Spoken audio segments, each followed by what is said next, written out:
Okay, so this is the general tree.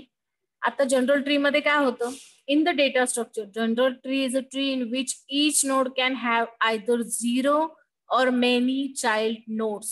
It cannot be empty. Okay, प्रत्येक नोडला एक तर 0 किंवा काहीतरी चाइल्ड नोड्स पाहिजे. मग त्या दोनच पाहिजे असं काही नाही, मल्टिपल असल्या तरी चालेल. 2 नोडचं कंपल्शन हे फक्त बायनरी ट्री मध्ये. ओके, फक्त बायनरी ट्री मध्ये तुम्हाला 2च नोड पाहिजे असं कंपल्शन आहे. पण जनरल ट्री मध्ये तुम्ही नंबर ऑफ चाइल्ड नोड्स दाखवू शकता. ओके, त्याच्यानंतर त्या जनरल ट्री मध्ये जास्तीत जास्त सब ट्रीज पण असू शकतात. ओके, आता ह्या फिगर मध्ये तुम्हाला दिसत असेल की रूट नोडला जवळजवळ 4 चाइल्ड नोड आहे. ओके, आणि त्या प्रत्येक चाइल्ड नोडला पण काहीतरी नोड्स प्रेझेंट आहे. Right, so this is the basic general tree structure.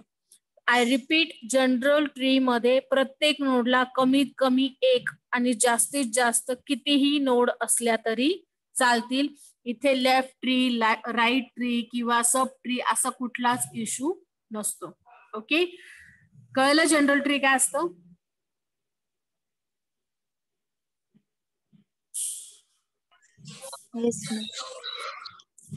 आता ह्या ज्या खालच्या नोड्स आहे याला तुम्ही 3-3, 4-4 जरी चाइल्ड नोड्स दाखवलं तरी चालेल. ओके, काहीच इश्यू नाही.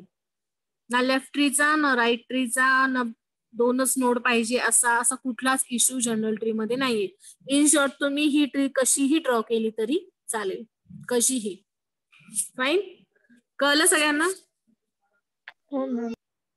नाव देन व्हॉट इज नाव this is the very important question. Okay, जेव्हा तुमचं DSU ची प्रॅक्टिकल एक्झाम असते आणि एक्सटर्नल येतो तेव्हा हा क्वेश्चन तो 100% विचारतो की जनरल ट्री आणि बायनरी ट्री मध्ये काय डिफरन्स आहे.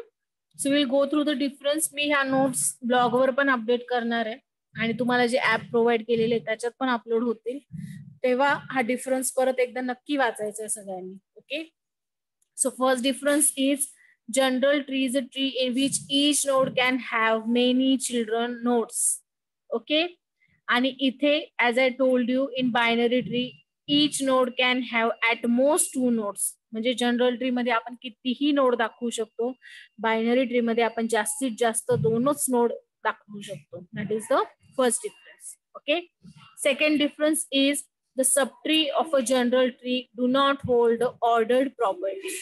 ओके, म्हणजे जनरल ट्री मध्ये ज्या सबट्रीज आहेत त्यांना कुठलीच ऑर्डर नसते, लेफ्ट नसतं, राईट नसतं, काहीच नाही. You can draw anything, but in this order पाळणं कंपल्सरी. एक तर लेफ्ट किंवा राईट असं मध्येच कुठेच तुम्ही नोड ऍड करू शकत नाही बायनरी ट्री मध्ये. ओके, त्याच्यानंतर जनरल ट्री ही एम्प्टी नसेल.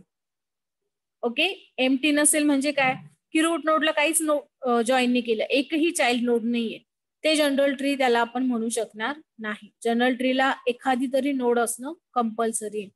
But that compulsion does not occur in binary tree. Binary ट्रीला फक्त रूट नोड काढली तरी चालेल. Okay, next is in general tree a node can have at most n number of child nodes. म्हणजे जास्तीत जास्त तुम्ही n इन्फिनिटी पर्यंत नोड्स काढू शकता जनरल ट्री मध्ये. पण इथे ऍट मोस्ट तुम्हाला 2च चाइल्ड नोड काढता येईल बायनरी ट्री मध्ये. Okay, next is there is no limitation on the degree of a node. म्हणजे पाहिजे तेवढ्या नोड्स तुम्ही काढू शकता. त्या नोडची डिग्री 10, 15, 20 किती झाली तरी चालेल. पण याच्यामध्ये डिग्री ऑफ नोड परत ऍट मोस्ट 2च असेल, कारण 2च नोड आपल्याकडे अलाउड आहे. ओके, त्याच्यानंतर last point, in general tree there is either 0 subtree or many subtree. म्हणजे खूप सबट्रीज असतील किंवा 0 काहीच नसेल. ओके, पण इथे लेफ्ट आणि राईट सबट्री असणं compulsory. So this is the comparison between general tree and binary tree. हा पण क्वेश्चन एक्झामला बऱ्यापैकी विचारतात, कंपॅरिझन जर त्यांना विचारायचं असेल तर. ओके, सो सगळ्यांना जनरल ट्री आणि बायनरी ट्रीचा डिफरन्स क्लिअर झाला? Yes ma'am. Yes ma'am. हो ma'am. Now we'll move to the next concept. एक सेकंड.